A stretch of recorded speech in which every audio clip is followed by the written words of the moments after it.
I'm working with this person who has maybe lost touch with their internal sensing ability within self, which is called interoception, that is not there for them to mind and to tend and to be able to drop out of that. So they're kind of perpetually in this, and it becomes a tax on the system.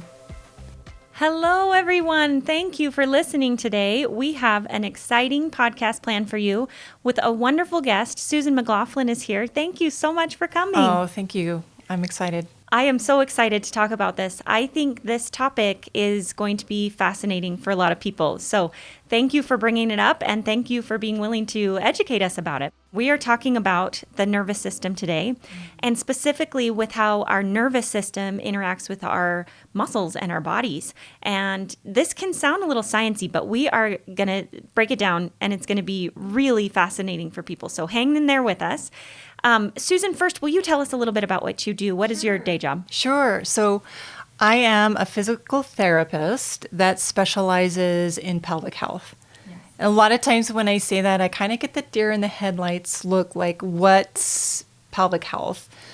And basically, who I work with is men and women who have issues with maybe leaking urine, who are having pain of any kind in the pelvic area, who are having maybe digestive issues, even reproductive issues, maybe endometriosis. Also working with people who are maybe having discomfort during pregnancy. Mm-hmm. And then in the postpartum time period, being able to work with the health and integrity of healing the pelvic floor and the abdominal wall. And I have to say that's really quite a big area of focus that I specialize in is working with the pregnant body and postpartum body. Oh, it's so complicated. It's very involved. You know, we were talking about this earlier, that pelvis sits right in the middle of everything. Yeah. So it's what's holding together our legs and our upper body. And if those things are out of alignment, that it all is reflected in the pelvis. So as an OBGYN, we love our pelvic floor physical therapists because they're so essential. Yes. Yes. So if you have had a baby and you're having any pain or you're leaking urine, I think the message is, briefly, it's not completely normal. You should see a pelvic floor physical therapist. That's exactly right. Well, wonderful. Well, I had kind of envisioned talking about pelvic floor physical therapy, but when Susan and I were having a conversation, we started getting into the nervous system a little bit more. And so we're going to diverge a little bit and focus more on our nervous system and how it integrates with the pelvic floor and the pelvis and the muscles there. So break it down for us to start with. When we say nervous system, what does that mean? Well, I think most people have an understanding that we have a brain and we have a spinal cord. And then we have the nerves and they're going out to the body. So that's called the peripheral nervous system, where the brain and the spinal cord is called our central nervous system. And then we also have a part of the peripheral nervous system that is going to our smooth muscle and going to our organs. This part is called the autonomic nervous system. And I think it's really serves to become acquainted with the autonomic nervous system because just as its name applies, which is autonomic, automatic, this is the part of our engine, so to speak, that we're not really even thinking about, right? We eat a meal and we digest our food.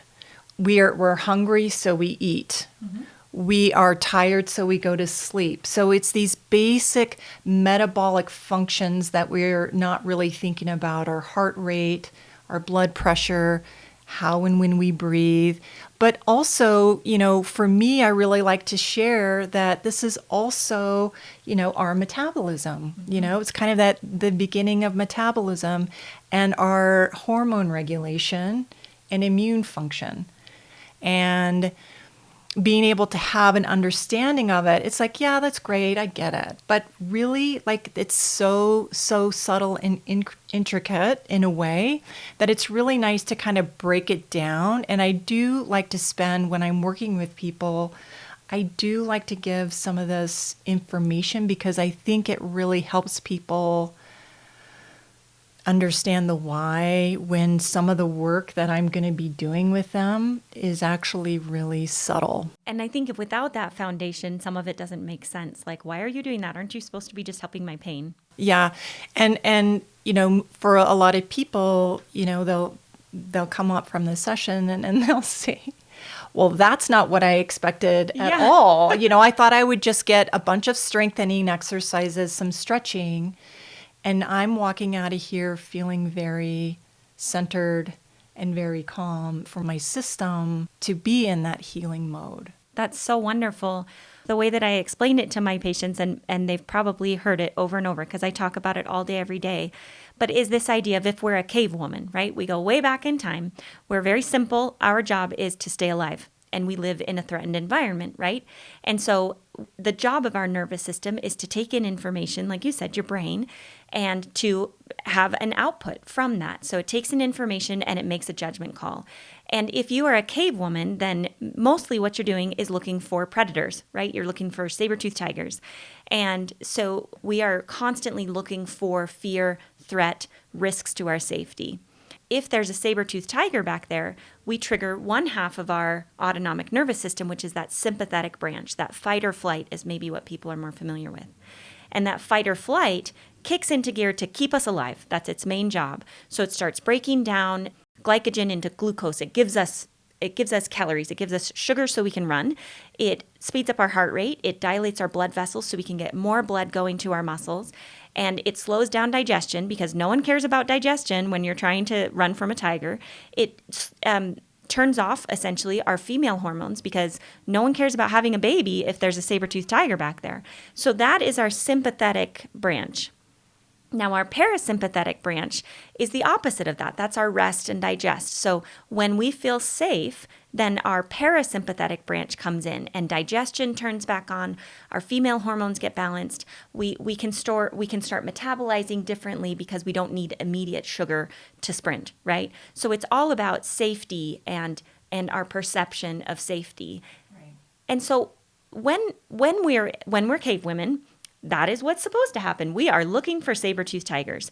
And if we live in a space surrounded by saber-toothed tigers, then we are constantly going to be in that sympathetic mode. Now, speaking more to women today, if we live in a state of chronic stress, our body isn't very good at differentiating between saber-toothed tiger and I forgot my cookies for my class birthday celebration. That's right. So our sympathetic activators are, our alerts on the phones, our to-do lists, and, work, family. It's all very activating. And the sympathetic nervous system, I think, having this polarity, I kind of, as I've started learning more about the autonomic nervous system and kind of that balance of homeostasis, I like to be looking at it kind of like dials rather than a balancing act, because we're going through, getting out of bed. So we have sympathetic is also, it's mobilize. Yeah. And also fight flight, right? So it's not all bad. Right, exactly. It's getting us, it's getting us to the gym. It's getting us to get up and be prepared for the day. So it's allowing us to play and to have fun.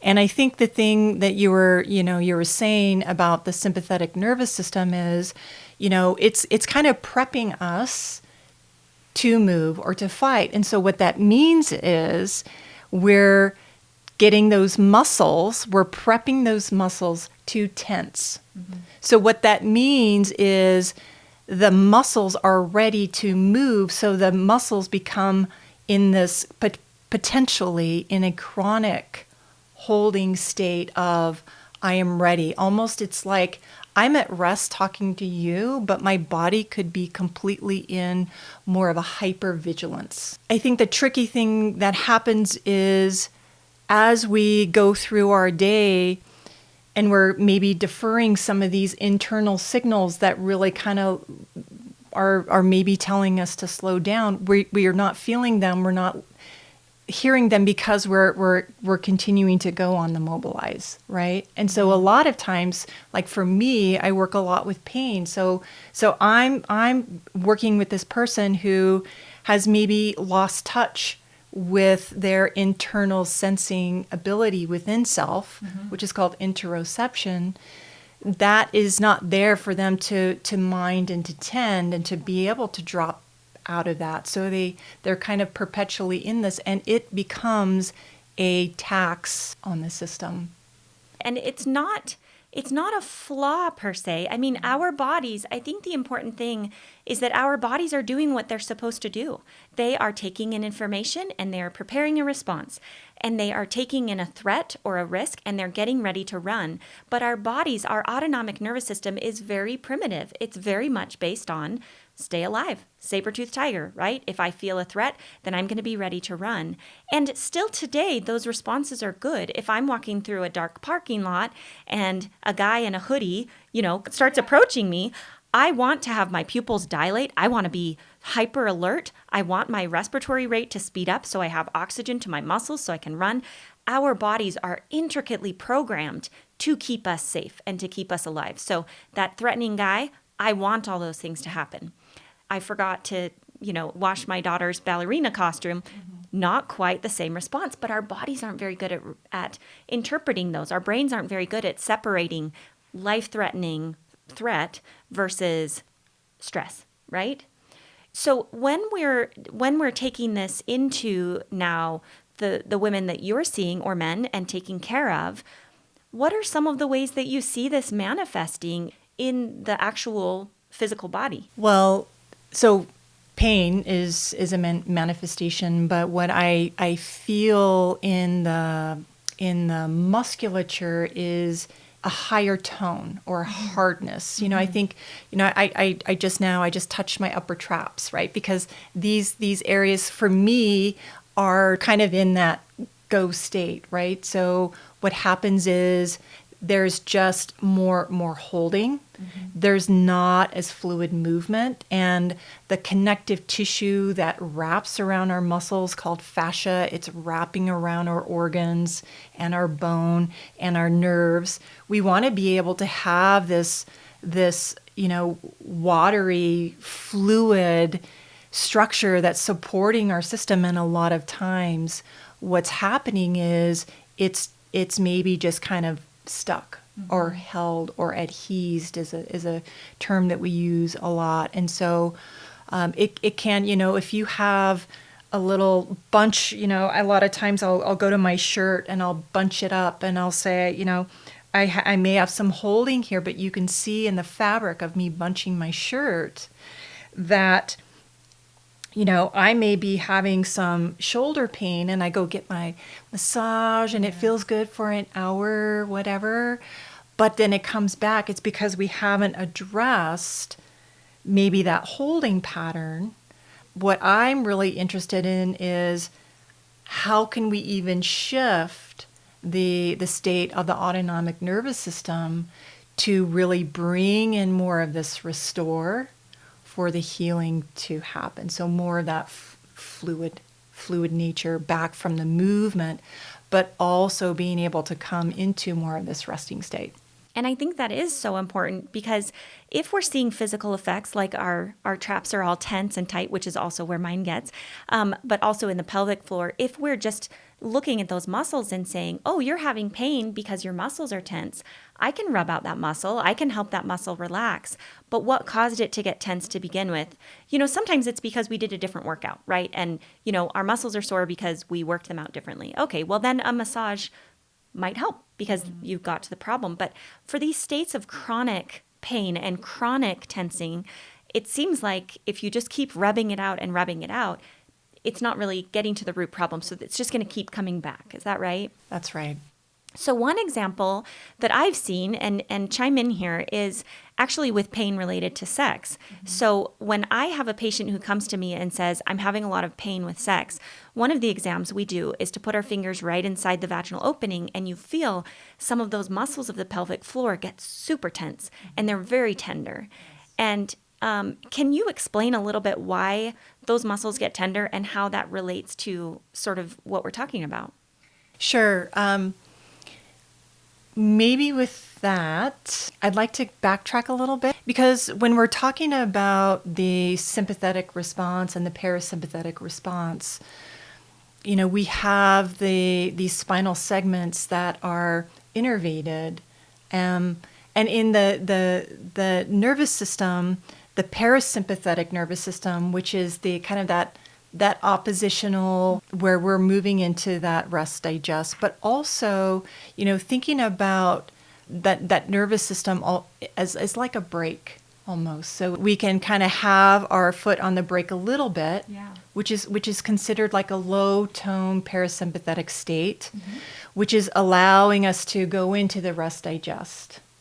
But then there's a higher tone of that parasympathetic state where it's like full foot's on the pedal and we kind of go into more of a freeze mode. So you hear the autonomic nervous system as fight, flight, freeze. So that's where the freeze comes in.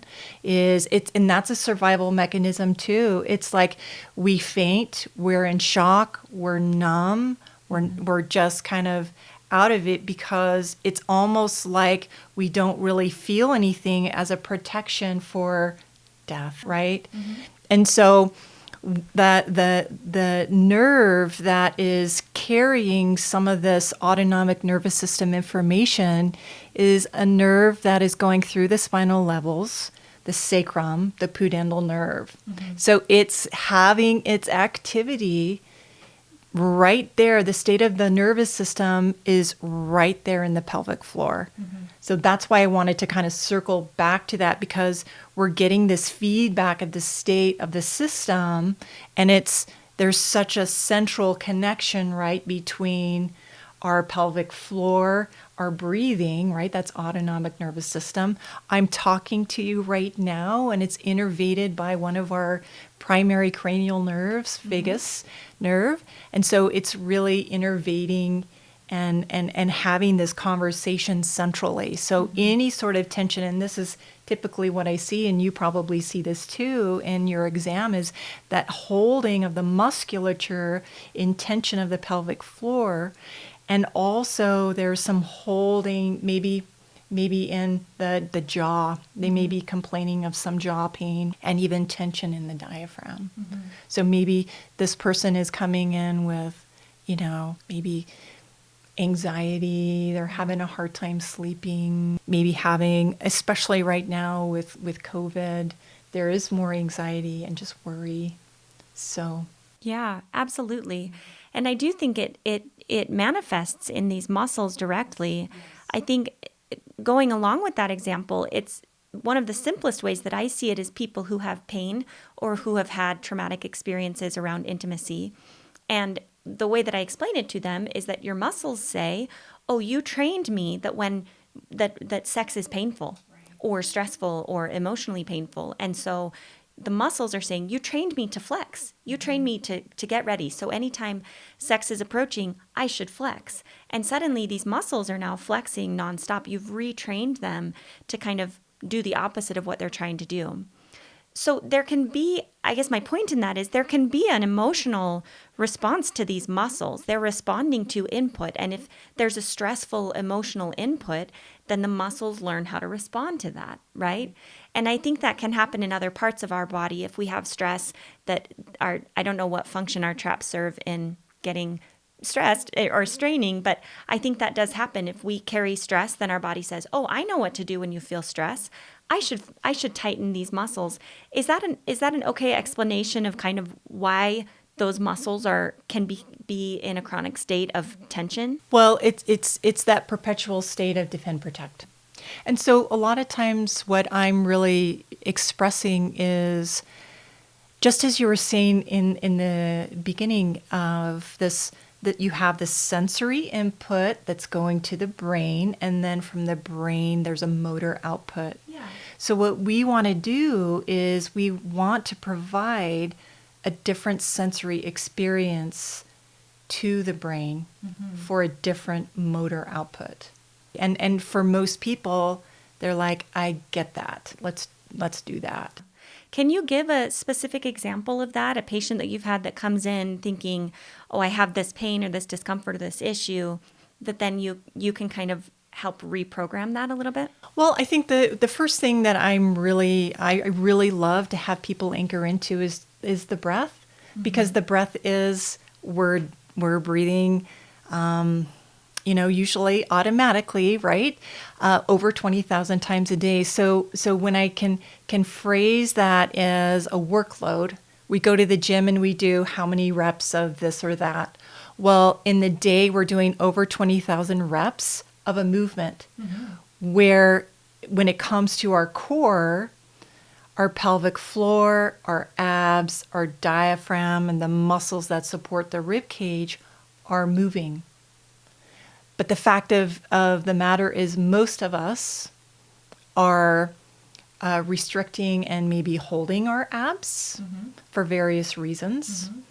We may be unknowingly kind of holding and gripping in the pelvic floor. So we're really not getting that movement. And we're really not even getting good full movement into the lungs. It may just be a very superficial up and down, which is actually signaling that, hey, your body is running and off to do something. And so that is actually triggering this sympathetic loop. So I could be at my computer with this breath cycle that's saying I'm running, but I'm here at my computer doing work.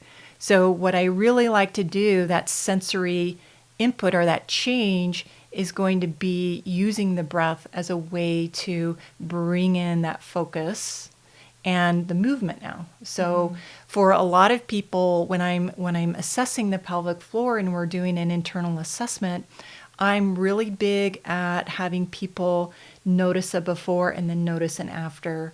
So just a palpation to the musculature, saying, can you feel this? It's doesn't really have much of a give. What's that sensation like for you? We do some round of breathing during the exam, really, kind of cueing to lengthen the muscles on the inhale, and the exhale just to let it go.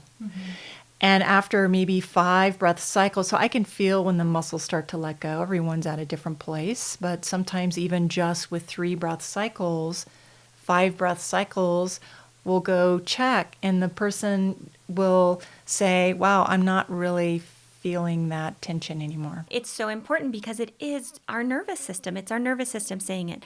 So to simplify it, just like what we said before, we take input in, which is there's a threat, saber-toothed tiger right there, right? Yeah. And so our muscles flex, they get ready to sprint, they get ready to bolt.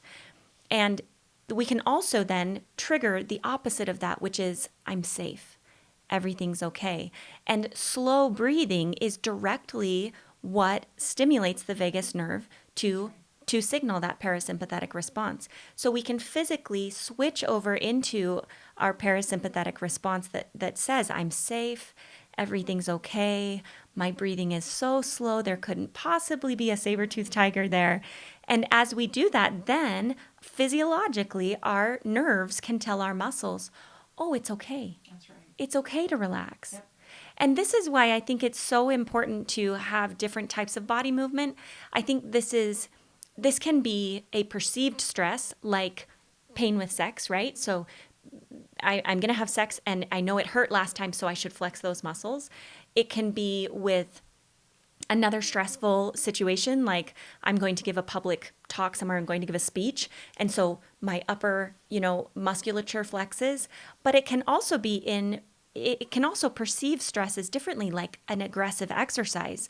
So for people who are doing CrossFit or Orange Theory 5, 6, 7 days a week, if they're never switching over into that restorative mode, then those muscles just learn, correct me if I'm wrong, those muscles can learn to be tight, and they need an opportunity to say, I'm safe. Right. It's okay for my muscles to lengthen and to relax and to slide on each other. Is that a fair statement? It is. In fact, there's quite a few people that come in, and they are, they're using exercise as, a stress reliever, but they're over exercising. and they're not allowing their system to transition into that restore. And that is something that we're bringing in, that re-education. And so, it's something about, we meet in the middle there of what they feel like they're able to really to bring into the day. So a lot of times I'm sending people home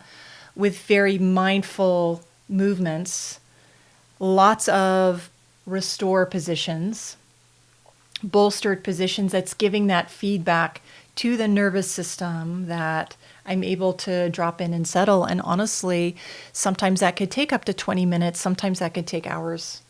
So, being able to have consistency with that can really make a big shift, And that practice of breathing then is so important. But I love that you are actually capable of doing it with that direct feedback. If I feel stressed and I take some deep breaths and I feel like, oh, that feels better, like that's good. But you're actually able to feel with your hands, palpate, to actually feel those muscles and to guide them through the breath work, and then to actually feel the muscles switch over. That's the best biofeedback ever. It's honestly. amazing. Yes. And so many people have said that is just really valuable, because when the muscles are maybe, say, in that perpetual holding position, or maybe someone has just totally, numbed out and they're shut down, they can't feel. They can't feel, if you're in a hyper holding, you can't feel the movement because it's very limited. And if you're in the kind of the numbed out, shut down, there's a part inside the brain that's not is dysregulated. It's not connected. Yeah. And so being able to start to tap into that, it's very empowering. So is that something that you train patients to do when they are having tension in the pelvis or otherwise, and you teach them how to have that response? You do the breathing exercises, you feel the muscles let go, you feel them lengthen. Is that something that they then learn to self-regulate? Yes. Can they then appreciate that themselves? Yes. That's so powerful, because they can take it into any situation and say, oh, here I go. Okay, now I know what this feels like to be in a steady state. I really think that lack of feedback is probably one of the issues that keeps us in this state of chronic stress, is because we don't feel like we're stressed. And I hear this from patients all the time, like, well, I'm not really that stressed. Like, what does a daily day look like for you? Well, I have to get up at 6 and I get my kids ready, and then I do this and then I do this. And suddenly I'm overwhelmed just listening to their day. And they feel like they're not causing stress to their psyche and their body. And so being able to learn that feedback of what stress feels like to me, and then physically saying like, oh, I feel it. I need to let that go. That is huge. And usually I give an example of, like, when you go into a bakery and it just smells so good, like cinnamon rolls or something, right? But you're in there for 5 minutes and you don't smell that yumminess that you smelled when you first came in, because your nervous system knows that you have stuff to do.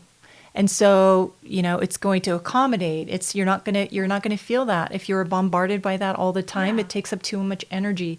And that's the same with stress. So we teach ourselves, we learn how not to feel and have that sensing on the inside. Yeah. So part of the practice to be able to sense inside and to sense outside can be very powerful, because when our nervous system is wound up, or our brain has now, there are certain areas of the brain that usually they get dysregulated. And so to be able to have present moment experience is very powerful, because, that base of our brain, the brainstem, which is under autonomic nervous system control, it doesn't have a timeline. It doesn't have words. So it needs to have an orientation of present moment experience, and that's a way to bring in regulation. So one of the things that I've been suggesting to people is to, just with COVID, we're a little more aware of hand washing. Yeah. And so I will say, let your hand wash after toileting be acute. You're already doing it anyway. Yeah. We're usually on to whatever we're going to be doing next. So use that as a time to take a little inventory, do a body scan. Am I holding tension? Let it go. And then follow it with the breath that's optimizing the movement of the pelvic floor, the abs, and the diaphragm. And for some people who have, they're busy moms, I've had people who that's all they did. Yeah. And they really just focused on their mindfulness and their movements. And they came back and they said, my anxiety levels and my pain levels are less, 50% better, if not more. And in me, that's huge, because what we're doing is we're changing that. They are changing that sensory input. That is so cool. I just love that so much. I think it's so life-changingly powerful. I think I have brought into my practice of this mantra related to tigers, of there is no tiger. I'm safe. I'm okay. And that's sort of my mantra that I've used with patients, but it's so interesting because I literally feel a physical response every time I say it to someone. And I talk to patients all day and I say, this is the mantra I use, feel free to use it or something else. But some point in the day, you have to be able to give your body a break to say, switch over into parasympathetic, because otherwise my body I've trained it now because I've been stressed for years. I've trained it to stay stressed, alert, wound up. And so by bringing this practice in, I can just many times during the day say, I'm safe. It's okay, body. You don't need to be looking for harm right now because I know that I'm safe. And I can feel it right now. I feel this physiologic response go through my body. But it's so fascinating talking to you because you've actually seen hands-on, had that feedback. And I have trained myself to do it anytime I push the elevator button. Oh, I love that. Because my office is on the 4th floor and labor and delivery is on the 1st floor. And so every time I push the elevator, you have to wait for a couple seconds. And it's triggered now to be like, okay, I'm safe. And I feel my shoulders lower. I feel my breath get lower and deeper into the diaphragm. I feel my belly get, swell with the breath instead of feeling that, like you talked about earlier, just that rising shoulder breath. And it's been really powerful for me, but I kind of made it up. I didn't really know that there's a physiologic, that those muscles, that you can actually feel that. So I love that. And I love the hand washing even more because most people aren't pushing elevator buttons all day. Right. And I love that. But I do think we need some cue to remind ourselves until this becomes more fit, until we strengthen this other tone, this parasympathetic tone, to have that cue to say, I'm washing my hands. Oh, I'm safe. I can do that body scan. Yeah. So two questions. One is, do people tend to have one place that they sort of do this? Do some people stay more in the shoulders or the back and some people more in the pelvis? Or does it change based on experience? Or is there any sort of uniqueness or anything that's unique to a person, or can it be anything, anytime? That's a good question. I think what I see some common patterns, and that is lower back pain, hip pain, pelvic pain. I'm kind of all lumping that together, and also having some neck and jaw connection. So maybe the person is coming in for pelvic stuff, having that tension in the pelvic floor, may not be necessarily having neck issues, but they do mark on the intake that they grind their teeth or, clench their jaw. And sometimes people notice both. So I think what I also experience when it comes to, and I'm doing this because I see this a lot, is kind of a gripping almost in the rib cage and diaphragm. And so a lot of times, especially in healing postpartum abdominal wall, is we really want to be managing internal pressures. So if there's gripping above and I'm extending and I'm kind of arching my back, all of the pressure is going out into the abdominal wall, or even with pelvic organ prolapse. Everything is moving down. And so a lot of, we get kind of hyper-focused in the Kegel is the answer to the health of the pelvic floors, which is not true. And then we also kind of get that abdominal work, and the deep abdominal contraction is the end-all be-all for healing the the diastasis recti or abdominal separation, and that's not true. So we really want to be looking at all the parts. Nervous system really, to me, is number one. Well, and it's so much simpler. I think it can be difficult if we're watching on Instagram or, different sources like that we see, okay, don't forget to do this. Yeah. And then suddenly we've got this list of 42 things that we have to do to keep our bodies and minds and soul where they need to be. And it seems very overwhelming. But really, so much of it does. Like if people could just address their nervous system and really make sure they're going through that, I'm safe. My muscles can relax. I don't need to run right now. It's okay for me to digest. It's okay for me to heal and think and ponder. I think that would solve so many downstream events. So you don't need to know exactly how to flex your body perfectly, because most of our bodies already know how to do things the right way. We're just giving them input that are telling them to do it differently, right? We're giving them input that says, this is painful if you do it that way. So be sure you flex these other muscles. And you're like, no. You don't need those other muscles. Like just do what your body is telling you to do. And so returning to a state of neutrality is really, really the power here. So with that, I wanted to share, I because you're speaking of it right now, I wanted to maybe go through an awareness. Let's do an awareness piece to just kind of bring in what we've talked about. Absolutely. So this is called orienting, and this is coming from a training that I took, which is based in Peter Levine's work, somatic experiencing. And as you mentioned in the beginning of our conversation today, with the cave woman, it's all about survival. You're scanning the environment. You're scanning inside, like how am I feeling, and being able to have that conversation.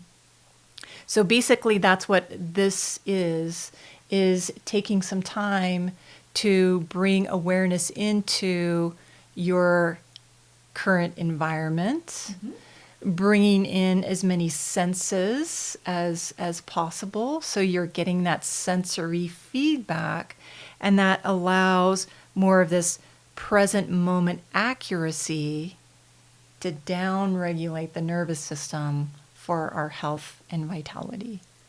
So if you're sitting in a chair, go ahead and just settle where you feel comfortable. You can be leaning back against the chair rest or just sitting upright if that's comfortable for you, or if you're standing or lying down.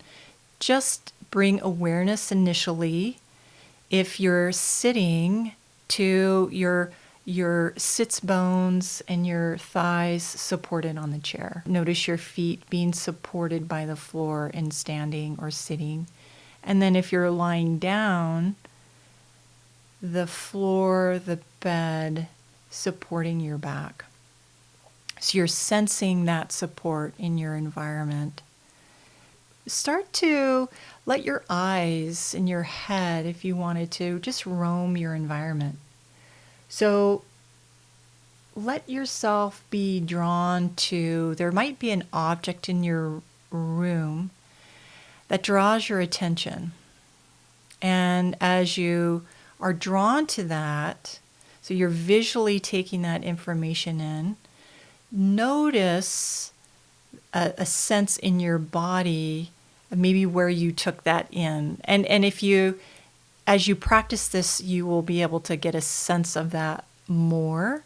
So as I was just going through this and I was tracking, I just kind of landed on, honestly, a Kleenex box. And for some reason, I just wanted to pause here. And as I sat with that, I felt just a grounding in my stomach, right? So it's being able to start to just notice that as you're drawn to something in your visual field as you're turning, and then maybe pausing and just noticing the sound. Like if you're in a place where there's traffic, what draws your attention? Or I can hear the hum of the lights, and then as I kind of focus into that, I can hear something else, right?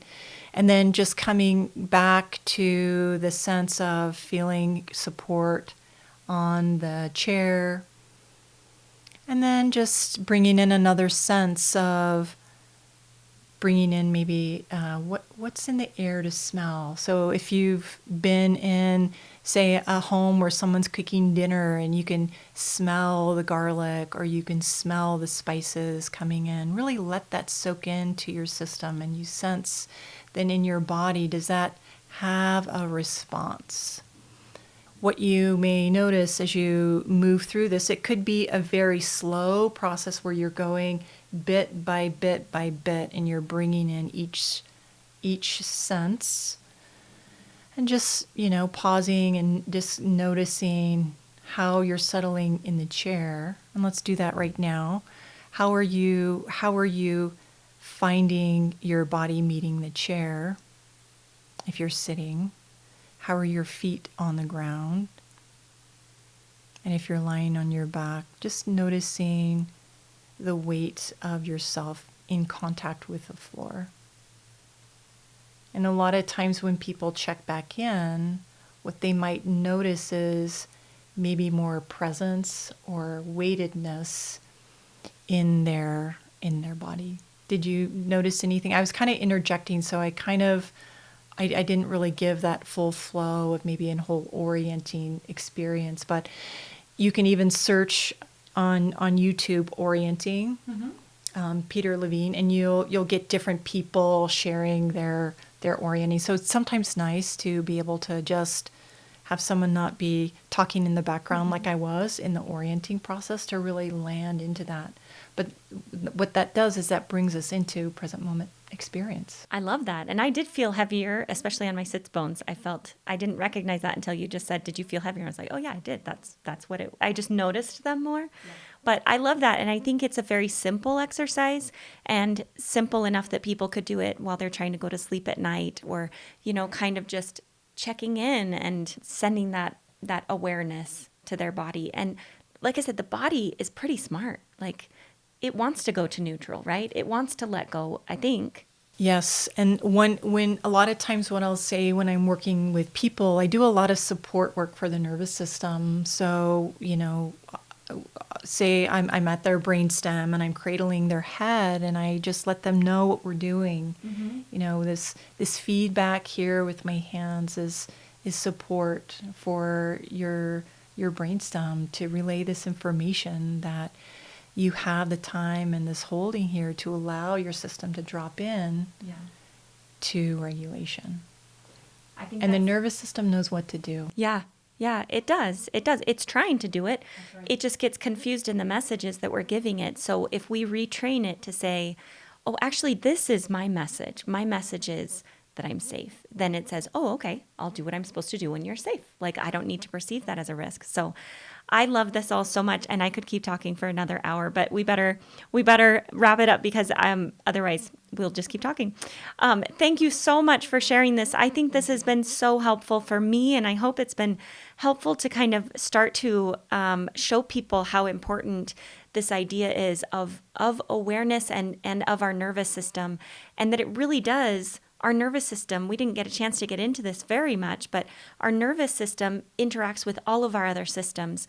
So it's not just a matter, we could get decreased anxiety and depression and things of that nature, which would be amazing and wonderful, but it's all of our systems, it's digestion and it's our reproductive organs and hormones and glucose metabolism, which leads to diabetes. And, it's all of these different things that if we just start with something as simple as the breath, of really reconnecting to our bodies and letting that breath trigger that parasympathetic response.